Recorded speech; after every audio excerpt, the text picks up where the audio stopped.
Hello and welcome to Legit Brave. Today, in this lecture, we will discuss about the provisions of the citizenship given under the Part 2 of the Indian Constitution from Article 5 to 11, one by one. And then after, we will discuss the provisions of citizenship under the Citizenship Act 1955. But before that, the population of any country can be mainly divided into two types, citizens and aliens. Citizens are those person who is or who are legally accepted as a member of a particular country, whereas aliens are those persons who are foreigners residing in India in context of India. Further, aliens can be categorized into two types, friendly aliens and enemy aliens. Friendly aliens are the citizens of those countries who share friendly relations with India, like nationals of United States of America, Japan, United Kingdom, nationals of France, etc. Enemy aliens are the citizens of those countries with whom India is at war. Currently, we are not at war with any country, so we don't have enemy aliens in contemporary time. Well, the importance of the citizenship can be understood well. If we see the part 3 of the Indian Constitution, that is the fundamental rights, there are certain articles like Article 15, 16, 19, 29 and Article 30. These articles are exclusively available for the citizens of India only. Further, there are certain rights that only citizens of India can avail. For example, only citizens can contest elections in India, or only citizens can become a judge in India, only citizens can become a member of parliament in India, only citizens can hold government jobs in India. The essence of the citizenship can be well understood by a beautiful quote given by a Hannah Arendt, that is, citizenship is the rights to have a rights. Basically, citizenship is a symbiotic relationship in between a state and citizens, where a state confers certain rights to the citizens and citizens confers certain duties and responsibilities towards the state. For example, to uphold the sovereignty and integrity of the India, and the more duties have been prescribed or mentioned under Part 4, capital A, that is the fundamental duties of the citizens. Well, when we see the constitutions of the various countries in the world, they generally don't have a separate part in their constitution to deal with the provisions of the citizenship. But in case of India, India is unique. India has a separate part, Part 2 from Article 5 to 11, that deals with the citizenship provisions. Although it is not complete, it has a threshold date of 26th of January 1950. India got independent on August 15, 1947. This was not the independent day for India, but also India got partitioned into two states, India and Pakistan. Because of this partition, a large scale of migration happened. People migrated from India to what became Pakistan, and from what became Pakistan to India. And this migration started from 1st of March 1947. This date is important further when we will discuss about the provisions of the citizenship under Indian Constitution, then this date will come up. So do remember the date. The migration started from 1st of March 1947. And because of the migration, there was a chaotic situation that occurred in India. Suppose people from India were migrating to Pakistan. Suppose this is a house and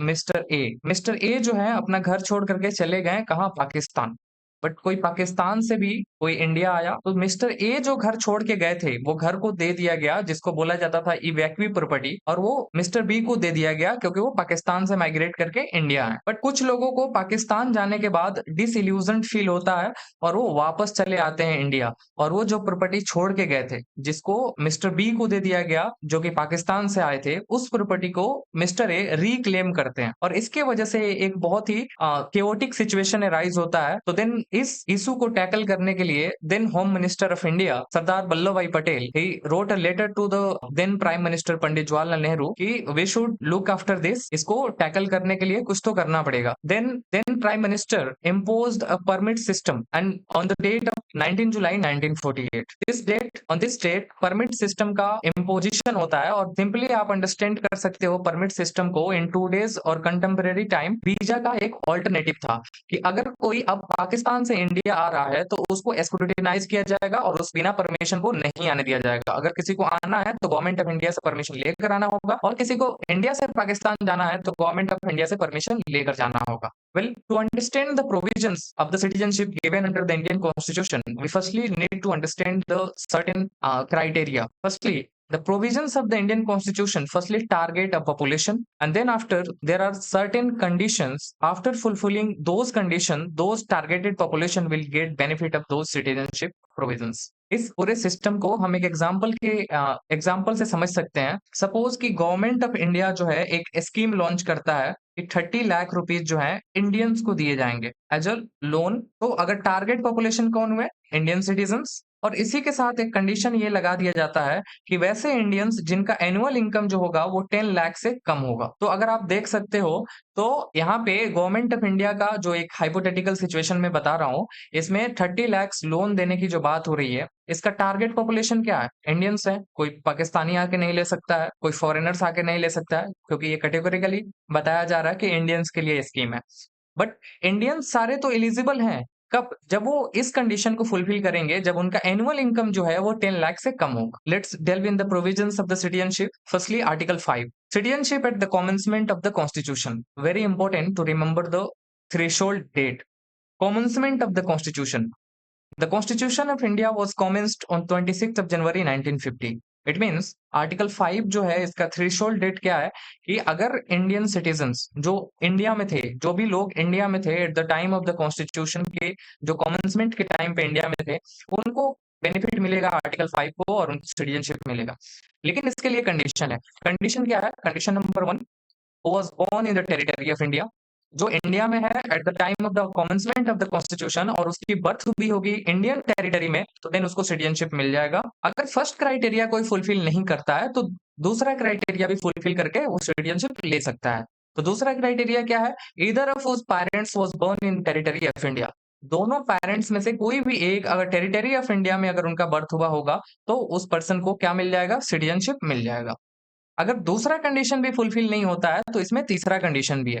तीसरा condition क्या है? If one has been a resident of India for 5 years immediately before the commencement of the constitution. Constitution के commencement से पहले अगर 5 years से अगर कोई रह रहा होगा इंडिया में तो उसको भी सिटीजनशिप मिल जाएगा। इट मींस 26 ऑफ जनवरी 1950 से अगर 5 साल पहले कोई इंडिया में आया होगा और कंटिन्यूअसली रह रहा होगा इंडिया में तो उसको भी सिटीजनशिप मिल जाएगा। तो अगर हम आर्टिकल 5 का अगर कंक्लूजन निकालें तो सबसे पहला कंक्लूजन ये है कि आर्टिकल 5 सिर्फ वैसे लोगों को देता है सिटीजनशिप जो 26 ऑफ जनवरी 1950 को इंडिया में थे, और उसके साथ कंडीशन क्या है कि अगर उसका बर्थ हुआ हो इंडियन टेरिटरी में तो मिल जाएगा, या फिर उसके पेरेंट्स में से किसी एक का बर्थ हुआ हो या दोनों का बर्थ हुआ हो इंडियन टेरिटरी में तो उसको सिटीजनशिप मिल जाएगा।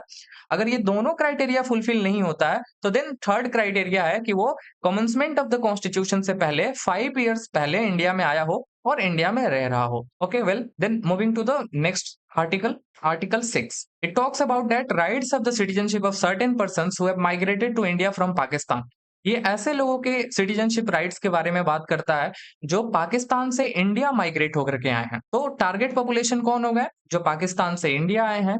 लेकिन इसी के साथ कंडीशन क्या है? कंडीशन ये है, the person has migrated before the 19 जुलाई 1948। वैसे लोग जो 19 जुलाई 1948 से पहले आए हैं इंडिया में उनको सिटीजनशिप मिलेगा, और वो कहां से आए होंगे? वो पाकिस्तान से आए होंगे। If you remember the permit system was imposed on the 19 July 1948। Permit system impose होने से पहले जो इंडिया में आए हैं पाकिस्तान से माइग्रेट होकर के, उनके सिटीजनशिप के बारे में कौन बात करता है? Article 6, rights of the citizenship of certain person who have migrated to India from Pakistan. Next article is Article 7 in the Indian Constitution. It talks about the rights of the citizenship of certain persons migrated to Pakistan. अब ऐसे लोगों की rights के बारे में Indian constitution क्यों बात करेगा जो माइग्रेट कर गए पाकिस्तान? वेल, कुछ लोग जो है इंडिया से पाकिस्तान तो चले गए बट उनको वहां पे डिसइल्यूजन्ड फील होता है और वो वहां से वापस चले आते हैं इंडिया। तो वैसे लोगों के सिटीजनशिप राइट्स के बारे में आर्टिकल 7 बात करता है। इसके साथ कंडीशन क्या है? कंडीशन ये है कि ऐसे लोग जो 1 मार्च 1947 से के बाद से वो गए थे, अगर आपको याद हो तो माइग्रेशन कब स्टार्ट हुआ था? 1 मार्च 1947 को, और वो कमेंसमेंट ऑफ द कॉन्स्टिट्यूशन से पहले इंडिया में चले आए हैं। तो अगर चले आए हैं और आने के बाद 6 मंथ से वो इंडिया में रह रहे हैं तो वो अप्लाई कर सकते हैं सिटीजनशिप के लिए। तो अगर हम देखें आर्टिकल 5, आर्टिकल 6 और आर्टिकल 7, ये तीनों ही आर्टिकल जो सिटीजनशिप के बारे में बात करता है, इसका जो थ्रेशोल्ड डेट है वो 26 जनवरी 1950 है। यानी 26 जनवरी 1950 से पहले अगर कोई इंडिया में आया है और सर्टेन सर्टेन कंडीशन है उसके साथ और certain different different target population है, उनके सिटीजनशिप्स के बारे में कौन बात करता है? Article 5, 6, 7। Further article 8 rights of the citizenship of certain persons of Indian origin residing outside India. तो at the time of the commencement of the constitution, ऐसे लोग जो इंडियन है, इंडियन ओरिजिन के हैं, लेकिन वो किसी एजुकेशन पर्पज से या फिर मेडिकल पर्पज से या फिर मैरिज के पर्पज से अगर किसी फॉरेन स्टेट में थे, उनके सिटीजनशिप के बारे में बात करता है। और उसके साथ क्राइटेरिया क्या है और कंडीशन क्या है? Either of the person or one of their parents or grandparents must be born in undivided India. उस पर्सन का बर्थ हुआ हो अनडिवाइडेड इंडिया में, यानी इंडिया और पाकिस्तान के डिवाइड होने से पहले अगर इंडिया में उसका बर्थ हुआ हो, या फिर उसके पेरेंट्स में से किसी एक का या दोनों का बर्थ हुआ हो, या फिर अगर उसके पेरेंट्स का भी नहीं हुआ हो और उसका भी नहीं हुआ हो, तो उसके ग्रैंड पेरेंट्स का भी अगर बर्थ हुआ हो इंडिया में, अनडिवाइडेड इंडिया में, तो उसको भी सिटीजनशिप मिल जाएगा। अगर हम देखें कॉन्स्टिट्यूशन में आर्टिकल 5, 6, 7 और 8, ये 4 ही आर्टिकल है जो सिटीजनशिप देने की बात करता है। सिर्फ यही 4 आर्टिकल है जो सिटीजनशिप देने की बात करता है। अगर हम आगे देखें आर्टिकल 9 सिटीजनशिप देने के लिए नहीं है, सिटीजनशिप लेने के लिए है, वापस लेने के लिए है, यानी सिटीजनशिप लूज करने के लिए। A person's voluntarily acquiring citizenship of a foreign state not to be citizens just because India follows the single citizenship। अगर कोई पर्सन इंडियन सिटीजन है लेकिन वो किसी और कंट्री का सिटीजनशिप एक्वायर करता है, तो उसको इंडियन सिटीजनशिप को रिनाउंस करना पड़ेगा। आर्टिकल 9 इसकी बात करता है। और यूएसए जो है ये डुअल सिटीजनशिप को वैल्यू करता है। अगर आप यूएसए के सिटीजनशिप हैं तो आप कनाडा का भी सिटीजनशिप हो सकते हैं, आप सेम टाइम पे 2 कंट्री का सिटीजनशिप हो सकते हैं। But in context of India, if you are a citizen of India, then you are citizen of India only. आप सिर्फ और सिर्फ इंडिया के ही सिटीजन होंगे। अगर आप किसी और कंट्री का सिटीजनशिप एक्वायर करते हैं तो आपको इंडियन सिटीजनशिप को रिनाउंस करना पड़ेगा। Further article 10 it talks about the continuance of the rights of the citizenship. जो आर्टिकल 5 से लेकर के 8 तक जो सिटीजनशिप देने के प्रोविजंस है आर्टिकल 5 में, वैसे लोग जो eight the time of the commencement of the constitution India में थे। आर्टिकल 6 वैसे लोग जो पाकिस्तान से माइग्रेट होकर इंडिया में आए थे। आर्टिकल 7 वैसे लोग जो इंडिया से पाकिस्तान चले गए थे फिर बाद में वापस चले आए इंडिया, उनके सिटीजनशिप के बारे में। और आर्टिकल 8 जो है इट टॉक्स अबाउट दैट कि ऐसे लोग जो इंडियन ओरिजिन के हैं लेकिन कमेंसमेंट ऑफ द कॉन्स्टिट्यूशन के टाइम पे वो किसी और कंट्री में थे, किसी रीजन और किसी पर्पस की वजह से, उनकी सिटीजनशिप के बारे में बात करता है। ये 5 to 8 के प्रोविजंस एप्लीकेबल होंगे या नहीं, कंटिन्यू होंगे या नहीं, ये राइट्स जो है आर्टिकल 10 जो है वो पार्लियामेंट को देता है कि पार्लियामेंट विल डिसाइड कि आर्टिकल 5 to 8 के प्रोविजंस एप्लीकेबल होंगे कि नहीं। लेकिन इन सबका थ्रेशोल्ड क्या है? 26 जनवरी 1950। Article 10 gives power to the parliament to take away the citizenships of the people. Further article 11 is the most important article in the Indian constitution from the perspective of the citizenship. It gives the power to the parliament to make provisions concerning the acquisition and termination of the citizenship। बाकी कैसे acquire किया जाएगा citizenship, कैसे terminate किया जाएगा citizenship, इसका कोई भी प्रोविजंस कॉन्स्टिट्यूशन में नहीं है। और फर्दर अगर आप देखो तो आर्टिकल 5 to 8 ये सिर्फ और सिर्फ बात करता है 26 जनवरी 1950 तक अगर कोई इंडिया में आया हो, कमेंसमेंट ऑफ द कॉन्स्टिट्यूशन, उसके सिटीजनशिप के बारे में बात करता है। इसके बाद कोई आया या फिर कोई फॉरेन है जो इंडियन सिटीजनशिप एक्वायर करना चाहता है, उसका क्राइटेरिया क्या होगा, इस सबसे रिलेटेड कुछ भी इंडियन कॉन्स्टिट्यूशन में नहीं दिया गया है। डेट्स वाई इंडियन कॉन्स्टिट्यूशन के आर्टिकल 11 जो है, article 11 gives unfractured power to the parliament to regulate the provisions of the citizenship and to make the criteria for acquiring the citizenship of India and for the termination of the citizenship of India।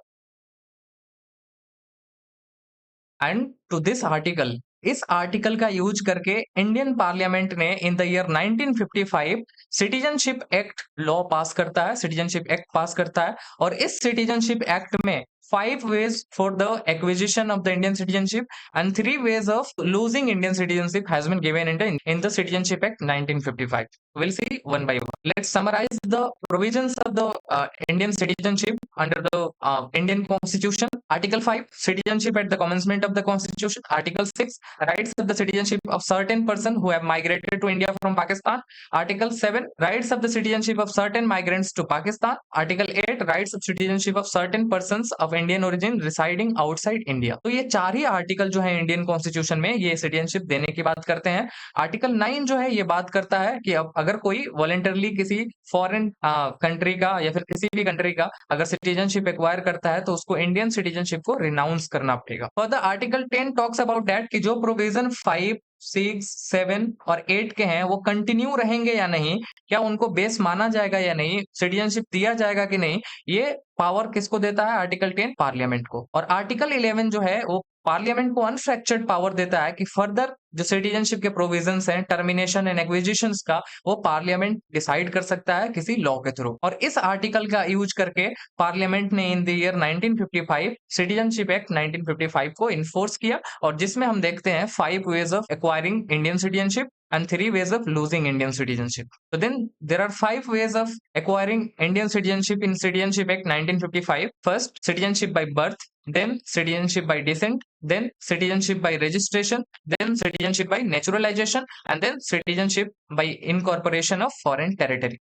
हम इन पांचों provisions को one by one देखते हैं, but before that there are two concepts, yes solis and yes sanguinis. Yes solis means right of the soil, और yes solis का concept कौन follow करता है? USA. If a child is born on the soil of USA, then the child will be given the citizenship of USA just because the child was born on the soil of USA. But in context of India, we follow yes sanguinis. It means right of a blood. अगर Indian parents से, अगर Indian citizen का कोई child होता है, अगर उसका blood relation किसी इंडियन से है, तब उसको सिटीजनशिप मिलेगा। इस कॉन्सेप्ट को एग्जाम्पल के थ्रू समझते हैं। फॉर एग्जाम्पल कि यूनाइटेड स्टेट ऑफ अमेरिका में दो कपल रहते हैं जो कि यूनाइटेड स्टेट के सिटीजन्स नहीं है। एक जो है वो इंडियन सिटीजन है और दूसरी जो है वो बांग्लादेश की है। If they had a child on the soil of USA, the child will be given the citizenship of USA because USA follows yes solis, the right of the soil. Further, take another example in context of India. ये दो लोग हैं लेकिन दोनों ही Indian origin से नहीं है, Indian citizen नहीं है, और if they had a child, this child will not be given as given citizenship of India because we follow yes sanguinis, right of the blood, क्योंकि इस बच्चे के साथ किसी भी इंडियन सिटीजन का ब्लड रिलेशन नहीं है, इस वजह से नहीं मिलेगा। Okay, let's start with the provisions, but before that there is another example. If in Indian context अगर कोई कपल है, उनमें से कोई एक जो है अगर वो इंडियन सिटीजन है और एक जो है दूसरा जो इंडियन सिटीजन नहीं है, वो इलीगल माइग्रेंट्स नहीं होना चाहिए, वो इलीगल माइग्रेंट नहीं होना चाहिए। इस कंडीशन में उस चाइल्ड को क्या मिलेगा? इंडियन सिटीजनशिप, क्योंकि यहाँ पे ब्लड रिलेशन है एक इंडियन से। और दूसरा क्राइटेरिया क्या है कि जो दूसरे हैं, जो दूसरे पेरेंट्स हैं, जो इंडियन सिटीजन नहीं है, वो इलीगल माइग्रेंट्स नहीं होना चाहिए। Okay, let's delve in the provisions of the citizenship in citizenship act 1955। First क्या था? Citizenship by birth. Citizenship by birth का टाइम टू टाइम जो रूल्स हैं वो चेंज हुए हैं। 1955 से लेकर के 1987 तक इंडिया में यस सॉलिस का कॉन्सेप्ट फॉलो किया जा रहा था। इट मींस कि अगर कोई भी पेरेंट्स हो, किसी भी कंट्री से हो, इंडियन सिटीजन ना भी हो, दोनों ही पेरेंट्स अगर इंडियन सिटीजन नहीं हो, फिर भी अगर इंडियन सॉइल पे अगर वो उनका किसी चाइल्ड का बर्थ देते हैं तो उस चाइल्ड को इंडियन सिटीजनशिप मिल जाएगा। Because from 1955 to 1987 India follows jus soli concept, जो कि अभी यूएसए फॉलो करता है, उस कॉन्सेप्ट को इंडिया भी फॉलो करता था 1955 से लेकर के 1987 तक। बट 1987 में लॉ चेंज होता है और इंडिया जो है यस सॉलिस से यस सैंग्विनिस की तरफ स्विच कर जाता है। इट मींस अब क्या होगा कि अगर किसी कपल का अगर चाइल्ड होता है तो उसमें से दोनों पेरेंट्स में से मिनिमम एक पेरेंट जो है वो इंडियन सिटीजन होना चाहिए। उस इंडियन सिटीजन के साथ अगर कोई ब्लड रिलेशन है उस चाइल्ड का, तो देन उस चाइल्ड को क्या मिलेगा? सिटीजनशिप मिलेगा। लेकिन यहाँ पे जो सेकंड पेरेंट है वो अगर इलीगल माइग्रेंट हो, फिर भी उस चाइल्ड को सिटीजनशिप मिल जाएगा। लेकिन 2003 से लेकर के और प्रेजेंट टाइम पे दूसरा लॉ है, यस सैंग्विनिस का ही कॉन्सेप्ट है, बट उसमें थोड़ा सा ट्विस्ट है। ट्विस्ट क्या है कि अगर इसमें अगर कोई कपल है जिसमें एक तो इंडियन सिटीजनशिप मस्ट है, दोनों है तो फिर कोई दिक्कत ही नहीं है, एक तो मस्ट है लेकिन दूसरा जो है वो इलीगल माइग्रेंट नहीं होना चाहिए। हम इन तीनों सिचुएशन को एग्जाम्पल के थ्रू पिक्चर करते हैं। फर्स्ट, यस सॉलिस का कॉन्सेप्ट 1955 से लेकर के 1987 तक। इसमें सपोज कि दो पीपल हैं जो कि इंडिया में रहते हैं, दो कपल हैं, एक चाइनीज है और एक बांग्लादेशी है। If they had a child on the soil of India, this child will be given the citizenship of India, क्योंकि 1955 से लेकर के 1987 तक हम यस सॉलिस का कॉन्सेप्ट कर रहे थे, और इसका मतलब right of the soil. Indian soil पे अगर इसका बर्थ हुआ है तो इंडियन सिटीजनशिप मिलेगा। बट सेकंड एग्जांपल अगर हम देखें 1987 से लेकर के 2003 तक हमने स्विच कर गया कहा? यस सैंग्विनिस के कॉन्सेप्ट में।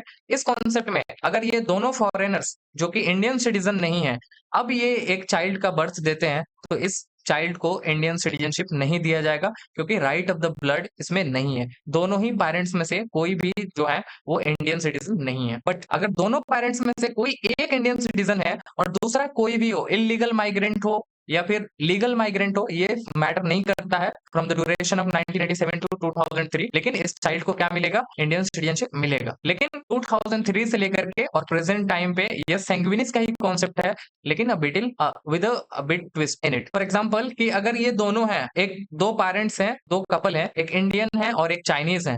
अब यहाँ पे ब्लड रिलेशन तो है, लेकिन जो दूसरे पेरेंट्स है, जो इंडियन सिटीजन नहीं है, उनके लिए ये क्राइटेरिया है कि वो इलीगल माइग्रेंट नहीं होना चाहिए। अगर वो इलीगल माइग्रेंट होंगी तो फिर इंडियन सिटीजनशिप नहीं मिलेगा। तो यहाँ पे इस एग्जांपल में हमारे जो फीमेल है वो इंडियन सिटीजन तो नहीं है, बट वो इलीगल माइग्रेंट नहीं है, इसलिए इस चाइल्ड को इंडियन सिटीजनशिप मिल जाएगा। अब इलीगल माइग्रेंट कौन है? For example, this person is from Bangladesh and he came in India with a valid visa, और ये वीजा वैलिड था 6 मंथ के लिए, और ये इंडिया में आने के बाद एक इंडियन कपल से शादी कर लेते हैं। लेकिन ये ओवर स्टे कर रहे हैं, 6 मंथ के बाद भी इनका वीजा एक्सपायर हो गया, फिर भी इंडिया में ये स्टे कर रहे हैं। तो और फिर ये अगर ये कपल के साथ अगर कोई चाइल्ड का बर्थ होता है तो उस चाइल्ड को इंडियन सिटीजनशिप नहीं मिलेगा, क्योंकि ये इलीगल माइग्रेंट कहलाएंगे, क्योंकि ये ओवर स्टे कर रहे हैं वीजा एक्सपायर होने के बाद भी।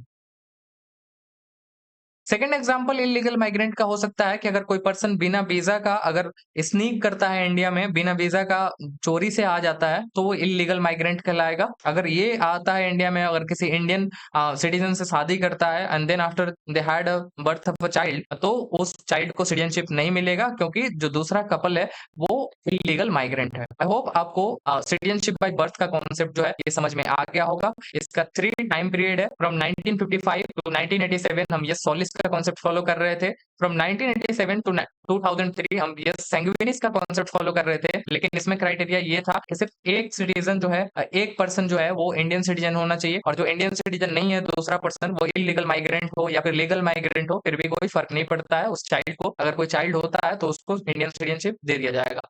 2003 में फिर लॉ को चेंज किया जाता है, और जो अदर पेरेंट्स है, जो इंडियन सिटीजन नहीं है, वो लीगल माइग्रेंट होना चाहिए, इलीगल माइग्रेंट नहीं होना चाहिए। The second provision in the citizenship act 1955 is citizenship by descent. Citizenship by descent is a person born outside India on or after 3rd December 2003 shall not be a citizen of India unless the parents declare that the minor does not hold the passport of another country and his birth is registered at an Indian consulate within 1 year of the date of his or her birth or with the permission of the central government after the expiry of the said period. अगर किसी child का, अगर कोई couple जो है Indian couple, अगर किसी दूसरे कंट्री में रहते हैं, अगर उनको कोई चाइल्ड होता है, तो उस चाइल्ड के बर्थ के विद इन 1 ईयर उस चाइल्ड के बर्थ को क्या करना होगा? रजिस्टर करना होगा एट एन इंडियन कॉन्सुलेट। जिस भी कंट्री में रह रहे हैं वहां पे जाकर के जो इंडियन कॉन्सुलेट है वहां पे उसकी बर्थ की रजिस्ट्री करनी होगी विद इन 1 ईयर। अगर विद इन 1 ईयर अगर वो नहीं कर पाते हैं तो देन आफ्टर उनको इंडियन गवर्नमेंट से परमिशन लेना होगा और देन आफ्टर रजिस्टर करना होगा, देन सिटीजनशिप मिलेगा उस चाइल्ड को। फॉर एग्जाम्पल कि ये दो कपल हैं जो इंडियन सिटीजन है लेकिन ये यूएसए में रहते हैं, if they had a child, और इस चाइल्ड का अगर इन लोगों ने इंडियन कॉन्सुलेट में जाकर के रजिस्टर कर देता है with in 1 year of his birth, his और हर बर्थ, तो इसको इंडियन सिटीजनशिप मिल जाएगा, सिटीजनशिप बाय डिसेंट। बट यहाँ पे एक ट्विस्ट है। ट्विस्ट ये है कि हमने अभी देखा कि यूएसए जो है ये सोलिस का कॉन्सेप्ट करता है। अगर किसी चाइल्ड ये सोलिस का कॉन्सेप्ट फॉलो करता है, अगर किसी चाइल्ड का बर्थ यूएसए के सॉइल पे होता है तो उसको यूएसए का सिटीजनशिप मिल जाएगा। ओनली इन दिस सिचुएशन, यही एक सिचुएशन है जिसमें कोई इंडियन को डबल सिटीजनशिप मिल सकता है। If a child is born on the USA soil, अगर उसके पेरेंट्स जो है इंडियन कॉन्सुलेट में अगर जाकर रजिस्ट्री कर देते हैं तो उसको इंडियन सिटीजनशिप मिल जाएगा और यूएसए का भी सिटीजनशिप मिल जाएगा। बट होल्ड ऑन, जैसे ये चाइल्ड 18 ईयर्स का होगा उसके पास एक क्वेश्चन पॉप्स अप होगा कि you want to be a citizen of USA और इंडिया। 18 इयर्स होने के बाद 6 मंथ के अंदर इसको एक डिसीजन लेना होगा कि ये इंडियन सिटीजनशिप के साथ कंटिन्यू करेगा और यूएसए। अगर इंडियन सिटीजनशिप अगर उसको चाहिए तो यूएसए का सिटीजनशिप उसको रिनाउंस करना पड़ेगा, अगर यूएसए का सिटीजनशिप चाहिए तो इंडियन सिटीजनशिप रिनाउंस करना पड़ेगा। But in the whole context this is the only scenario और situation where a person can hold the dual citizenship even being Indian citizen. The third way of acquiring Indian citizenship is citizenship by registration. Citizenship by registration में simply a person who is married to an Indian citizen and is ordinarily resident in India for 7 years can apply for the Indian citizenship by registration. अगर कोई person Indian citizen से शादी करता है और India में आकर के 7 years रहता है, अगर इंडिया का रेसिडेंट रहता है, then after that person can apply for the Indian citizenship. For example कि Sonia Gandhi she was the citizen of Italy, but इनकी शादी राजीव गांधी से होती है और ये इंडिया में आने के बाद 7 years के बाद इन्होंने एप्लीकेशन दिया रजिस्ट्रेशन सिटीजनशिप बाय रजिस्ट्रेशन के लिए और इनको इंडियन सिटीजनशिप मिल गया. Then this is the context of citizenship by registration. Firstly, someone has to marry with the Indian citizen. Then after that person has to reside in India for the 7 years. Then after that person can register for the citizenship by registration. The fourth ways of acquiring Indian citizenship is citizenship by naturalization. इसका criteria ये है कि किसी person को अगर Indian citizenship चाहिए तो वो 14 years इंडिया में उसको रहना होगा और इस 14 years में से कम्युलेटिव 11 years उसको सिर्फ इंडिया में ही होना चाहिए. इसको ऐसे समझते हैं कि अगर कोई पर्सन इंडिया में रह रहा है 14 ईयर से तो वो किसी पर्पज से कहाँ गया होगा, बाहर गया होगा, एजुकेशनल पर्पज से, मेडिकल पर्पज से या फिर किसी भी पर्पज से वो बाहर गया हो. लेकिन इस 14 ईयर्स में जितने टाइम उसने बाहर गया उसको माइनस करने के बाद 11 ईयर्स सिर्फ वो इंडिया में ही होना चाहिए. जब वो 11 ईयर्स इंडिया में रह लेगा 14 ईयर्स में से तो उसको 12 मंथ सिर्फ इंडिया में ही रहना है. Then after he can register for the citizenship by naturalization after fulfilling the certain condition. और वो कंडीशन क्या है? Condition number 1, you have to give up your citizenship of other country. जो पर्सन इंडियन सिटीजनशिप के लिए सीख कर रहा है उसको जो दूसरे कंट्री का जो उसका जो सिटीजनशिप है उसको गिव अप करना होगा, उसको रिनाउंस करना होगा. Then after a person need to show his intention to reside in India or continue service under government in India. उसको ये इंटेंशन दिखाना होगा कि वो इंडिया में ही रहना चाहता है. उसके बाद थर्ड कंडीशन है कि 8th schedule of the Indian constitution में कितने लैंग्वेजेस हैं? 22 लैंग्वेजेस हैं. ये 22 लैंग्वेजेस में से किसी भी एक लैंग्वेजेस में वो वेल वर्स्ड होना चाहिए, वो एडिक्वेट होना चाहिए, उसको उसमें बोलने और लिखने आना चाहिए.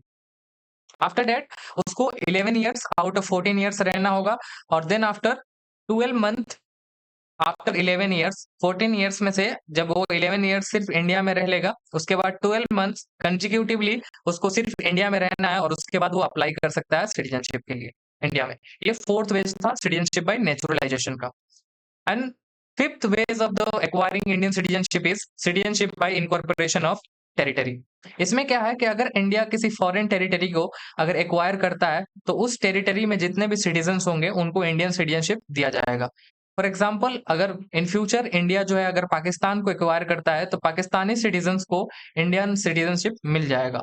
ऐसे तो हम लोग नहीं करेंगे क्योंकि उसमें इंडिया का ही नुकसान है, क्योंकि जहाँ पे 4000 रुपीज गैस सिलेंडर मिलता होगा वो तो आके इंडिया से बेनिफिट लगेंगे लेने 1000 के सिलेंडर में. Just kidding. अगर पाकिस्तान को एक्वायर करता है तो पाकिस्तानी सिटीजन्स को इंडियन सिटीजनशिप मिल जाएगा. But what if Hafiz Saeed and Shahbaz Sharif the prime minister of Pakistan, Hafiz Saeed को सिटीजनशिप मिलेगा या नहीं मिलेगा, शहबाज शरीफ को सिटीजनशिप मिलेगा या नहीं मिलेगा, ये मैटर पार्लियामेंट पे है. अगर वो चाहे तो दे सकते हैं, अगर वो चाहे तो नहीं भी दे सकते हैं. ये जरूरी नहीं है कि जिस टेरिटरी को एक्वायर करेगा इंडिया उसके सारे ही सिटीजन्स को इंडियन सिटीजनशिप दिया जाएगा. ये इंडिया के ऊपर डिस्क्रिशन है, इंडियन गवर्नमेंट के ऊपर डिस्क्रिशन है. वो जिसको चाहे दे सकता है, जिसको चाहे नहीं दे सकता है. हमारे पास ये एग्जाम्पल है कि इंडियन गवर्नमेंट ने गोवा को in the year 1961 through operation Vijay annex किया गोवा के साथ दमन एंड दीव को, और गोवा के जो भी सिटीजन्स थे और दमन एंड दीव को उनको इंडियन सिटीजनशिप दिया गया.